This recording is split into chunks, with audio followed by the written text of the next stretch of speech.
This is a two-term president of the United States, a guy who's been through 9/11 and Afghanistan and Iraq and Katrina and the financial meltdown, and he writes in his book that your comment was the worst moment of his presidency. How do you respond to that? Well, one of them. I think he had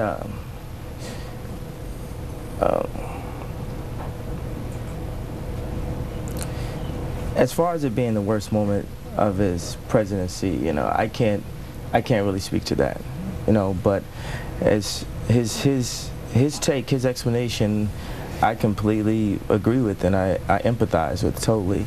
And I felt like that the entire time, that, you know, I was being, you know, hailed as a hero, and everyone saying, yo, I'm so happy you said that, and I didn't like you before, but now I like you because you said this. And you just sit there and you know in your heart as a person that in a moment of emotion, to peg someone or to call a name or peg someone as a racist is not, it's just not right. Yeah, there was great frustration with the response to Hurricane Katrina, and there we were standing there. It was just a few days, less than a week afterward. But while most people expressed frustration, you did take it across a line, and you said you made it a little more sinister, that the federal response to Katrina was because of race. And so do you regret having said that now? I don't want to speak on the word regret. And I think a lot of things that happen in America, period, are because of race, just the way this country was built and the struggles we've had to get into, you know, positions, you know, through media, through social positions, through gentrification, through like so many. It's a way bigger conversation than that. But what I wanted to speak to with Bush was just to say that I empathize with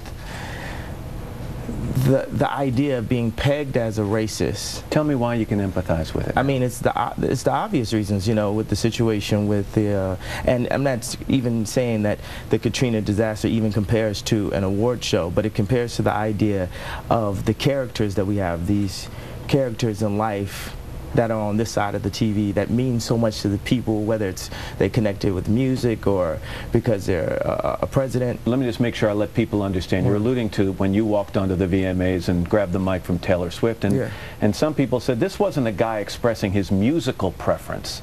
This was a guy who was making a statement about race, that Beyonce was better than Taylor Swift, and you got accused of racism. Yeah, exactly. And and it was so funny to me that it could be a race thing, because where I was expressing was my frustration from years and years of seeing, you know, yo, how am I supposed to talk if you're going to run this thing in the middle while I'm talking? It's under. You won't be hearing it. But I'm hearing it while I'm trying to talk. Okay, can you take the sound out of the overheads, please? Just pick up. You said it wasn't a race thing. Please don't let that happen again. It's like ridiculous. You were saying you were surprised that it could be made a race thing because you'd seen years and years of you had been frustrated for years and years.